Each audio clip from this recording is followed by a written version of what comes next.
Shall we? Shall we? Let us dive into our Psalms. We do not have an intro outro. Cantor Nimi is hard at work preparing his own high holiday services and Beautiful. just calling in. If I could just have one last comment. I love when she said that they read everything aloud to make sure that it worked. I was reading a book about the King James Bible, and they did exactly the same thing. Once they translated it, they had to be able to declaim it and make it work. So, well, that's how we, and when we did the CBSTC door, when we read the translation that we did for Psalm 92 and said, God is straight, we realized when you say that out loud, it doesn't work in English. It's the word yashar for direct or honest, or but when you read that out loud in a LGBT synagogue, it does not work. Okay, so let's turn to Psalms. You wanted to go back into Bernstein? Yes, let's go back into that. Okay. Here we are. And let's have somebody, just because it was yesterday, let's have somebody who has not yet read it again out loud so we have it in our ears. And before we read, just note there's no Le David for David, no superscription, no 13 mentions of God's name, no verses, 14 verses clearly demarked. She is letting go of the architecture. She's letting go of that structure and just examining and trying to say, what if she were to say this psalm in her words, what would it sound like from her experience and her need? So would somebody like to read it? I think Sarah Sloan has her hand. Okay. God, with you lighting my way, shielding me, what could I fear? You've saved me before. I've seen them fall, those who conspire to devour me. I've seen them, armies of them, weaken and fall. Now my heart has no fear, only desire for your ongoing presence. Let me into the safety of you when times get tough again. Open your gates to me, welcome me, shelter me, nourish me, let me in. I'll get strong and face them, yet again and win again, and let them know you are me. I'm orphaned and alone at war. I need your arms. I need to trust you to know you're here, lighting my path, giving me hope, and showing me the way out. So we ended yesterday with people just giving us your responses to her exploration of this. So let's continue with that. I don't know if there are folks left over from yesterday or new comments or people remember. Let's just dive in. Shep had his hand up. Shep? It was not about this. I just want to know, was yesterday's Marxist... No, Shep, let's just talk about this psalm. Thanks. Thank you, Bubala. Barry Dratfield? Yes. I was struck, the thing where in the Sepharia that says, though my father and my mother abandoned me, and here she says, I'm orphaned. Interesting, isn't that? And in the first one, it's active. In the second one, it's passive.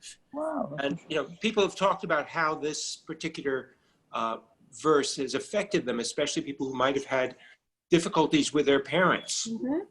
And how that spoke to them. But I think that by putting it in the passive, it allows for both situations where you might have had a good relationship or a bad relationship. Isn't that a fascinating way for her to do it? This might be a result of the abandonment, could even be death. It's not necessarily emotional abandonment. Right, and of course, the divine is never going to abandon you. Right. You're never going to be orphaned in that way. So exactly. I think there's something deep in there by using the word orphaned. I think it's fascinating. And that's why it's so much fun to see somebody who's willing to leave behind exact translation or trying to get close. I agree. It opens it up to, wow, my parents could abandon me against their will, right? It doesn't even have to be as you say, active, or it doesn't have to be emotional abandonment. It really could be parents die and we can feel abandoned. Wow. Jeremy Lawrence. Thank you. Well, on that point, let's remember what's happening on our border. Yeah. But that's not what I was going to say. But I was going to say that this approach to the psalm seems finds the psalmist completely embattled. As Say more opposed, about that, Jeremy. Could you say more? well, it's all about the enemies, Yeah. and not so much about God as, or whatever, loving one.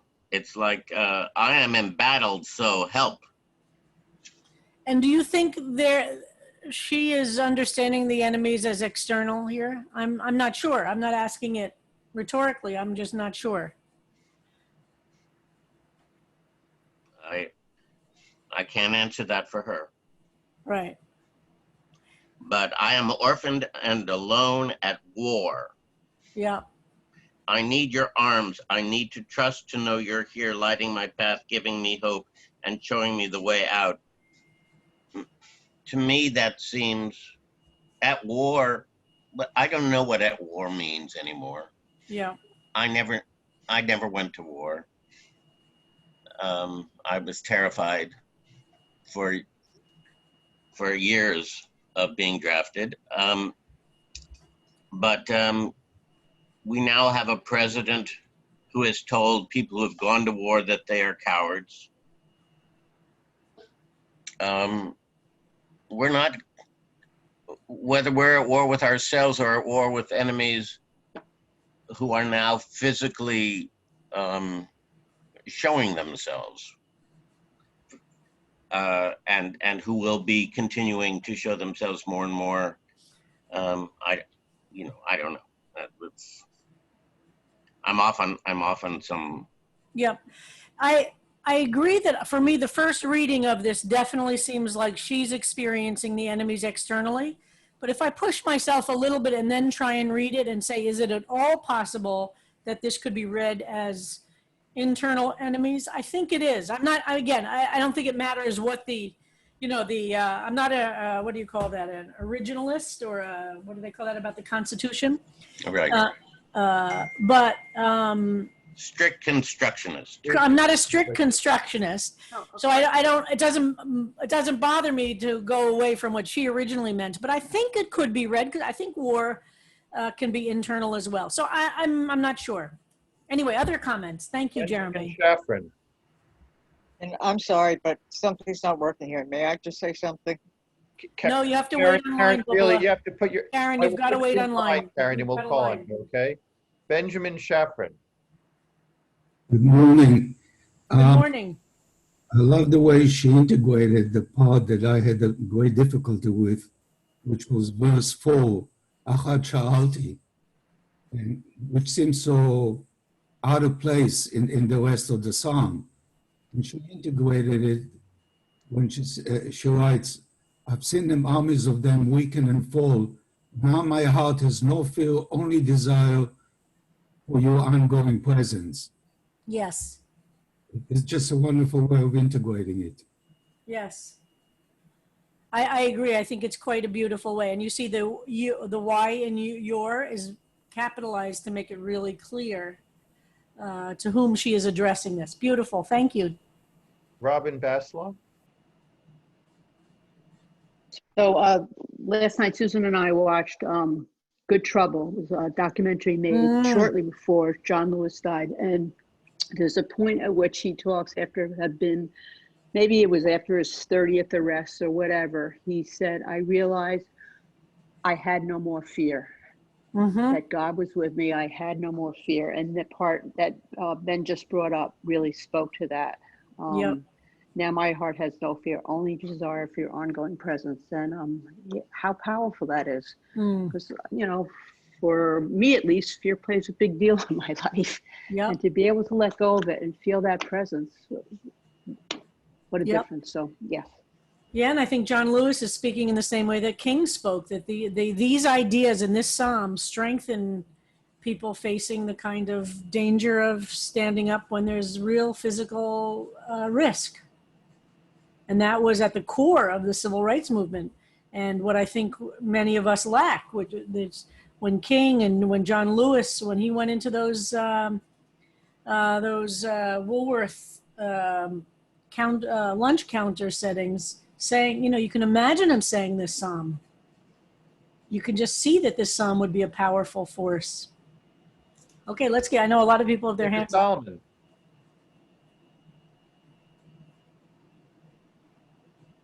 Linda, I know you're there. Yeah, I had to unmute.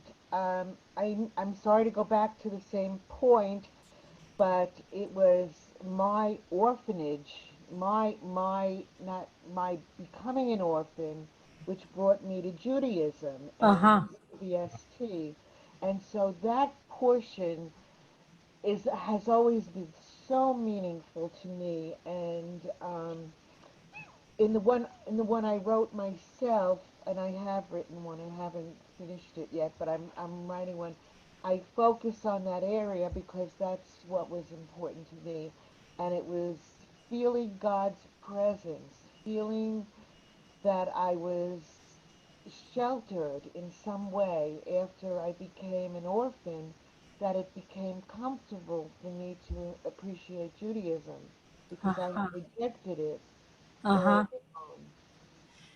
Did you feel like you rejected it partly because it was associated with your parents? No, it wasn't No. associated with my parents at all, but I rejected it because my father died so young. Ah, I see. And Yes. So it you was, couldn't, it I was understand. from the time my father died when I was 17 to when my mother died when I was 43.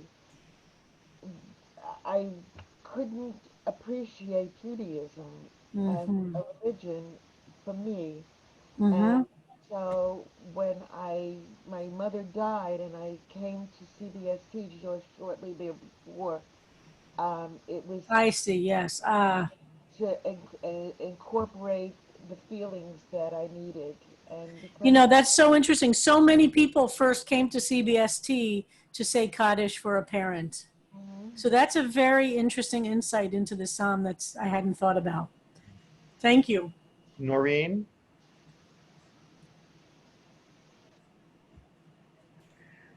I just wanted to say I'm so moved by her. And going back to that line where I'm orphaned, alone, and at war, I often think that at the precipice of your fear, I won't get into it, but let's just say I was rough handled as a child and had to leave and separate.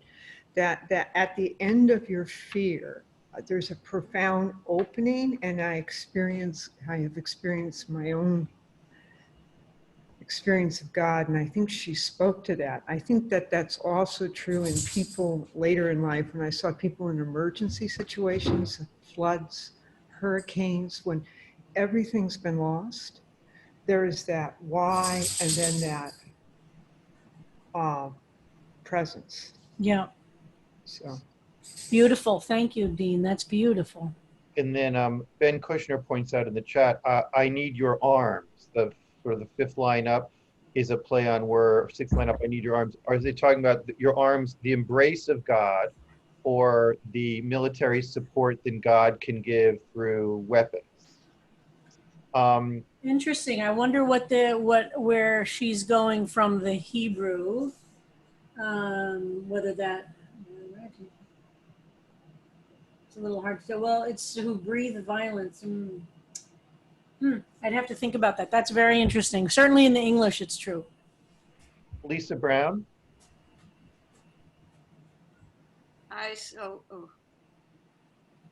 Can you hear me? Yeah. Yes. So my apologies. I wasn't able to come yesterday, so I hope I'm not being redundant to something that was already said. But Quite all right. Don't worry. Okay. This translation seems to me so much more of an I thou approach. You know, it's a personal relationship with God as opposed to I don't know if I would call I it, but it's definitely the third person. The original, at least the English that I'm looking at in the JPS is third person. It speaks to God in the third person, and this is in relationship with God. Does your translation state in the third person for the second half? It's not because it starts shifting. The Hebrew shifts, around line 6 or 7. Yeah. 7 starts 7. You see, it does shift. which is one of the things I like about the psalm, is that I like when there's a shift from third person to first person, because you feel that. So the original does have the first person in the last. Yes, I feel like this is much more of a person, you know, like you, I and thou, and it's more petitional. It's more of a petition, I think, than the. Beautiful. Yeah. Yeah, I think she does a gorgeous job with it. I really love what she does. Karen Klein. If you still have your comment or question. Karen? Oh, thank you. I found it interesting. It was almost like I was reading two separate poems. And the first one was going through that you have saved me before and you were there. And then towards the end, it starts with, let me in, et cetera, open your gates. And there's something that's so pleading about that section. Yes. Yes, and it's, if you look at it, and somebody comments that I just saw, if you look at all the ways that this person is looking, that she writes, shelter me, nourish me, you know, open your arms. It is very beseeching. It's almost like she has to convince herself that, okay, this happened one time, but yeah, it's not in the same place now. It comes, that's what it comes across to me. Nice. Cindy Levitz. Well, I was just going to say that in the beginning, the end of the first paragraph, if you just read that last line, what could I fear? Well, there's then in the rest of the psalm, there's some really deep, horrible things to fear, and then at the end, she's just, you know, begging for some help. Yeah. So, you know, not much more. Kristen? Oops, hold on. Kristen? Yeah, no, I just want to say that I really appreciate the economy of language and how much we get out of just very few words. It gets, yeah, that's it. I just really appreciate that. Yeah, I like very much in this last paragraph, she says very directly what she needs. You know, she says, it feels like the poem leads up to that. I need your arms. I need to trust, to know you're here. That's very powerful, I think, to get to that point of saying it so directly with that scarcity, with that very, very simple language. It's very powerful. Ruthie Bourbon?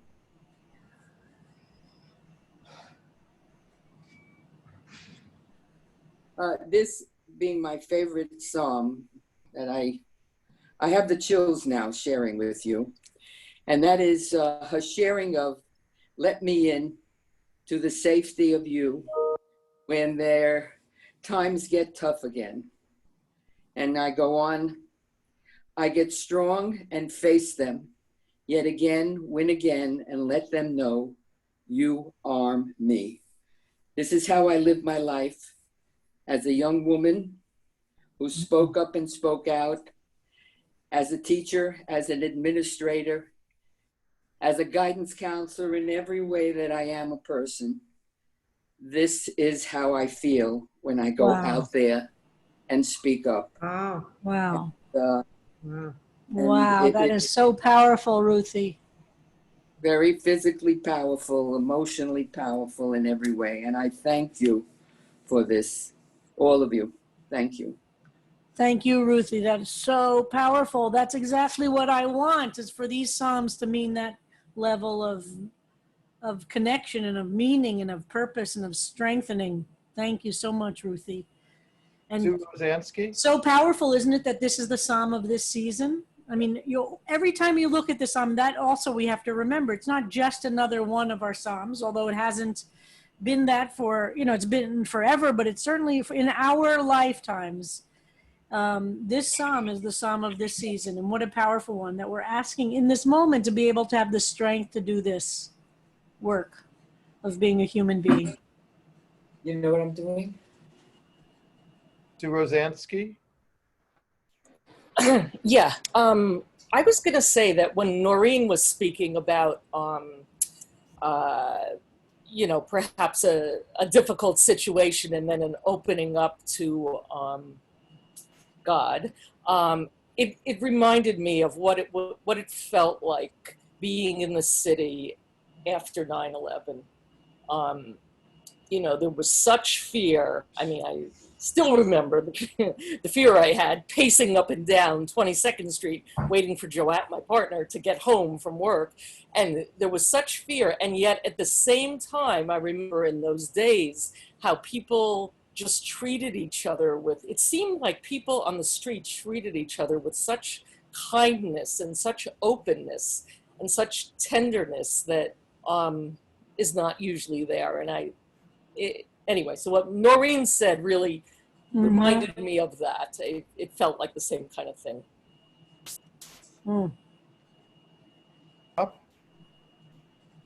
Karen Kropp?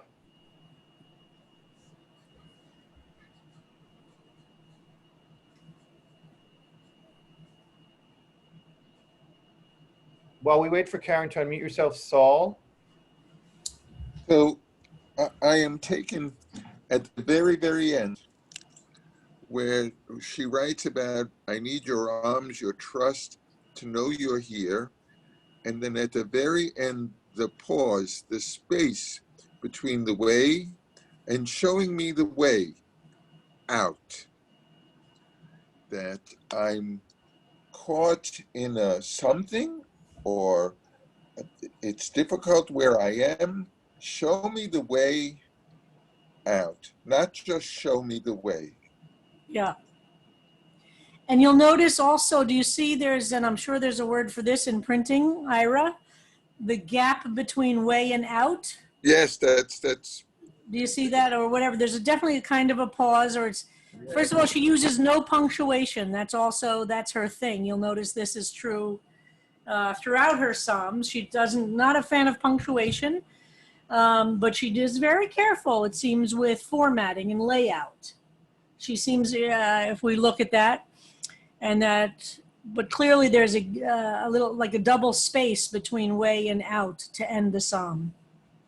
I wondered about that when I saw it, because looking through the whole rest of the book, I don't see anything else like that. Yeah. And I wondered if it was just a typographical error in the printing.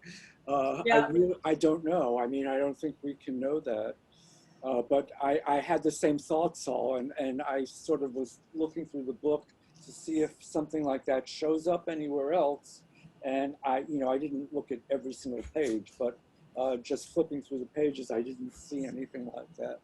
Nothing like that, but she does play a lot with layout, with the shape of the words in the page. She definitely does in many of the Psalms. So this could be a scribal error, as we call in studying manuscripts, a mistake. But then it's fun to kind of figure out, all right, what would the meaning be? Maybe no mistake is a mistake. Right. Right, Ira? Marcia Melnick thinks that it's intentional. She noticed it too. Karen Kropp, I believe, has been able to unmute herself.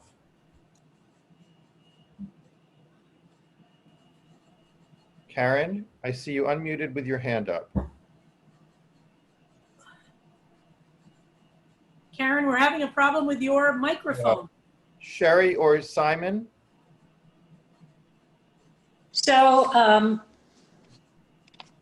going back again to the way out, she does play a lot, Rabbi, you're absolutely right, with the layout of her words. And I do that as well, perhaps not as well as she does. But something Ruthie said made it even more clear. When Ruthie said, let me in, and all the internal strength derived, and she had to go out there. Ruthie, you had to go out there to make the world different, and it really struck me emotionally. The word "out" in this community how much Wow, strength. that's so nice. It's not for me. I'm straight. I'm sorry. I'm I'm a straight, but yeah. But it's so powerful to me to see this as an internal and an external command and an internal aspiration. That's beautiful, Sherry. That is beautiful. What an interesting layer on this. Lovely. Sarah Siegel? Yeah, I like very much how she brings light at the top and the bottom. And compared to the other translations we saw where God levels the path, here God lights the path. And I'd much rather have God light the path, because even if the path is level, if it's not lit, I'm gonna fall off possibly if it when it gets dark. So I think she's got an even more powerful God than the others here. Very nice. Shep. Well, Sherry kind of said what I was going to say. I was thinking the last part, possibly also including I am orphaned and alone, is kind of a prayer that a person who's closeted could say or would say. I need, because it's, I need your arms. I need, remember when we were all closeted, you were afraid. And this is kind of a prayer to give courage, to light the path to come out of the closet. So that's what I was thinking. Nice. Yeah, it is nice to see the way that she's balanced the psalm with light at the beginning and light at the end. And the original Hebrew does not, I don't think, have light at the end, but it's clearly a psalm of light. That's, as we talked about, and light is the concept of Rosh Hashanah. So that's beautiful, actually. I never noticed that before. And it's dark in the closet, right, Shep? I think Karen Kropp Yes, it was. Karen Kropp chatted in to say that Psalm 27 is the psalm that we probably studied, one of the ones we studied the most closely prior to this class, and maybe why we have so many reactions. But she's saying how appreciative she is that now she feels ownership of other psalms that she studied as closely as she had studied Psalm 27 before. Beautiful. Barbara Grindell.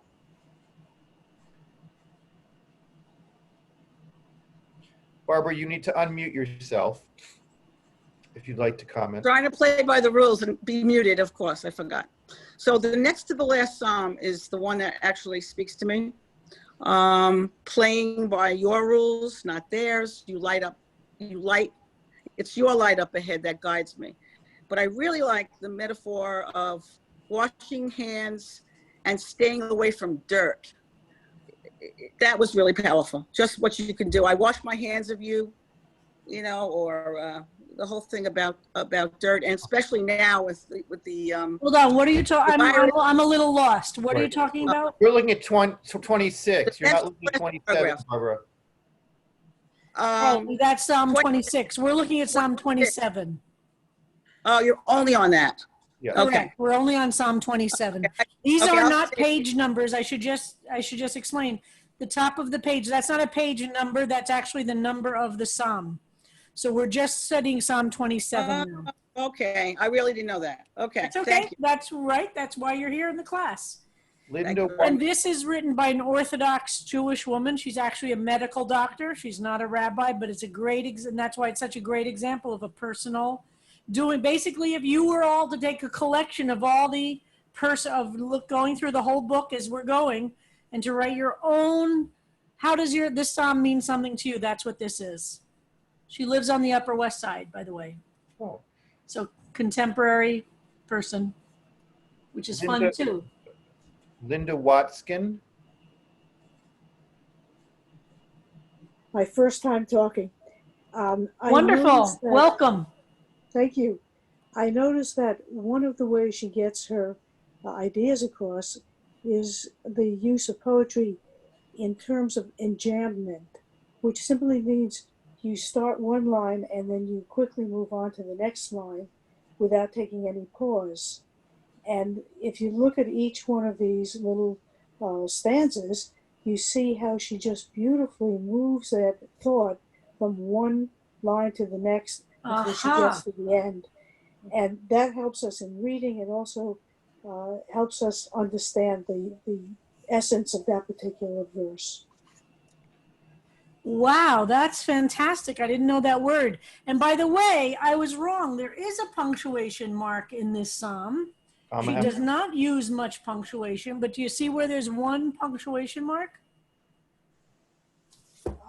No. Comma after God. The comma after God in the very beginning. That's so interesting because you'll notice as we look through her psalms, it's very rare to see any punctuation at all. So, Enjambment. Thank you for that. I didn't know that word. Thank you so much. And absolutely, you're right. There's an energy. If you're reading it out loud, you just read all the way through. Yep. Thank you. Sharon Kosakoff would like to speak. Sharon, can you unmute yourself? I was just trying to figure out how to raise my hand, and I raised it, and I really didn't have, I really didn't. Oh, so okay. Thank you for whoever just helped me. I appreciate that, and I'm happy to be here. Great. Well, it's important to know how to raise your hand so you can participate. Wonderful. So now Welcome. I know. So that's Welcome. Terrific. Back to Ira, you had another comment? Yes, I actually want to retract my earlier comments because flipping through the pages a little bit more closely, I do see other instances of that extra space between words. There's a very powerful one in the last line of Psalm 25 and also Psalm 59. So if you have the book, you'll be able to see that same exact concept. You're right. I see that. So now I am a firm believer that it's intentional. All right. So see, that's why it's important to study context and look for other, which is why if something only is once in the entire Bible, it's very hard to understand what it means. But when you can look at multiple locations, it helps a lot. Thanks a lot, Ira. So Karen Brody would like to, had actually emailed me and had several comments she'd like to make. Karen, I have to say, I did not see your hand raised. You need to go to participants on the bottom of your screen. And when you click on that, there's a raise hand function. It's not raising your hand in the picture because we can't see everybody. It's raising your hands in participants. But that having been said, Karen Brody, would you like to unmute yourself? Thank you very much. I didn't know that. Okay. So 2 points. The first was, going back to what you said, Rabbi, about so germane to this time of Rosh Hashanah and Yom Kippur, I think that she is saying, help me, and not only with the foes that are outside, but the foes that are inside, and hold me in your arms and help me understand and forgive and love not only what's out there and not hate, but what's in here, and help me be a whole person. So I think she's alluding to both, to the outside and the inside, and we need God's love and presence for that. And then the second, I was just reading the JPS translation, right? And one of the things that I see in that I think I wish I'd see here is not just God protect me from my foes, but help me relish and enjoy the beauty that is you and the joy that I can feel through my connection to you. So it's not just the dire, but the beauty and the love and the joy. Well, that's why there are different translations, and every translation is an interpretation, because you're right, and sometimes we personally will relate to one more than another based on, our own experience, aesthetics, etc. But I think you make a very powerful point for reading this as an internal enemy, which would make it certainly very relevant for facing the days of awe, that we're doing so much work internally. So that's a very interesting thing. But you're right, every translation, and we are, I'm not sure we'll get to it today, but Harold has prepared a synoptic analysis of a lot of these translations. because we know this psalm so well. When we now look at it synoptically, it's fascinating to see how different translators chose different words, and they're making very different points. But you're right, that's not her point for this, for her experience of the psalm. But that's why it's personal. Thank you. Thank you. Barb Segura. I want to thank you all for letting me be here, and for Ruthie, who invited me. Welcome. And thank you so much. I would call myself a seeker, and I appreciate the personal interpretations of the Psalms. And I've been going between despair and hope this preparation time for Rosh Hashanah. And this psalm,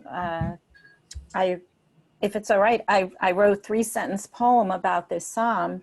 So that we're going to ask you to hold off on that and submit it. Next week, we're going to be reading our personal responses to the psalm, and that we'd love to hear it then. Oh, good. Barb, are you on our email list? Because we send out materials and information that way. I don't think so. Yeah, if there's anybody new, Harold will put his email, and Annika Cooper, if you look in the chat, is collecting all of our personal psalms, personal writings, excuse me, based on the psalm. And next week we're going to be reading them. They're due by Sunday night. So if you look in the chat, you can see where to submit your psalm. And if you send your email address to Harold, he'll put you on our email list. Thank you so much, and thank you for the broad spectrum of perspectives that you bring. That's what makes it fun. Welcome. So happy to have you with us. Andrew Katz. Yeah, so I just have to say I really like this. I like the way she did this. I just feel it's very, to me, she feels so comfortable in her relationship with God. Yes. I just really appreciate that. And I'm doing Minyan every day now, twice a day. So we're reading this psalm, every day. And there are psalms we do every day all year. But this particular psalm really just hits you in a way that a lot of the other ones don't. It's much more personal to me. Yes. It is a very personal psalm. I agree. Benjamin Shafran. I just want to add how much I'm enjoying today's class in particular. We are looking at a text which is an interpretation of an ancient text, of the ancient psalm. And we are engaging in interpreting the interpretation. This is a 2,000-year-old Jewish practice. Exactly. Exactly. And it's very exciting, isn't it? Very. Yeah, I'm not sure I find it just thrilling. And that when you then go back and you read the original psalm in the liturgy or chant it whenever, it's layered with all of these other voices, I hope. And some of the particular translations maybe will change the way you hear it when we say it in synagogue or you read it in your Siddur or Machzor.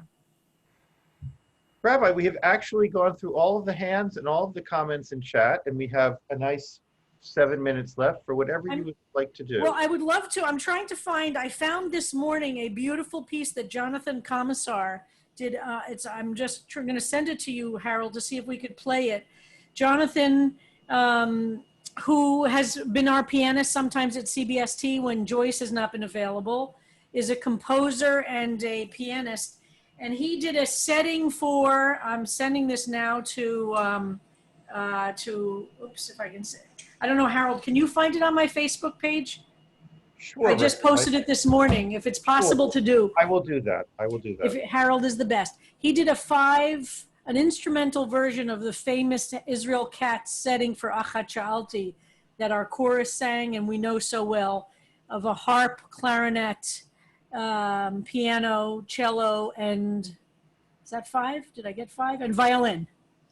And it's a beautiful instrumental setting. And I forgot to send it to Harold earlier. Hold on. If we can play this. Yes, we can. We can. Would you like to do that now? Yes, I think we'll do it because it's not short and it's really beautiful. And should this be our outro? So it'll be our outro, but let's just do a couple of announcements. So remember, if you are new, please make sure Harold has your email address so he can send you information. We have a Facebook group. Tomorrow, we have a very special guest to the class. Joining us from Jerusalem, Rabbi Noah Satat is going to call in from Jerusalem and talk to us about this issue of genderqueer Hebrew, which has come up now and then in our study of the Hebrew. And since many of you have been studying Hebrew, to talk about what's happening in modern Hebrew about the gendered nature of Hebrew. And then Thursday, we'll continue with the Synoptic Analysis. On Monday, we have a special guest. Rabbi Moskowitz is going to join us and teach us Psalm 27 from his perspective and what makes it a meaningful psalm for him. So then on Tuesday through Thursday, we will read all the personal psalms that you've submitted. Please submit them by Sunday night so we can get them all organized. And then on Tuesday, we'll start reading the Psalms. So, and then the 18th is Rosh Hashanah. So we will have spent the whole month of Elul really studying this Psalm 27. With that, shall we listen to this fabulous instrumental version? You can see this on your screen, Rabbi? Not yet, no. Not yet, okay. And it's such a COVID, because they're all wearing masks. So it's such a setting of this deep psalm in this particular moment in history. Hold on, I have to close a few windows to be able to do this. Keep talking for a minute. Yeah, yes, he is also an ordained cantor. He's a composer. We have sung some of his settings that are really beautiful. Bernstein, I could reach out to Bernstein after the high holidays. I can't take on another job right now. But yes, that's a wonderful idea to invite her to the class sometime after the high holidays. All right. Okay. Let's try this. Yeah. Can we see it now? Yes, we can see it now. That's okay. Jonathan standing with his back to us. Here we go.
As beautiful as that was, Zoom is not the best for music. Go to the Facebook page, we'll post it. Listen to it directly on YouTube. It's just glorious. All right, friends, we'll leave the room open for a few minutes, but see everybody tomorrow for a discussion about genderqueer Hebrew. Bye-bye, everybody. Wonderful to study with you. Bye.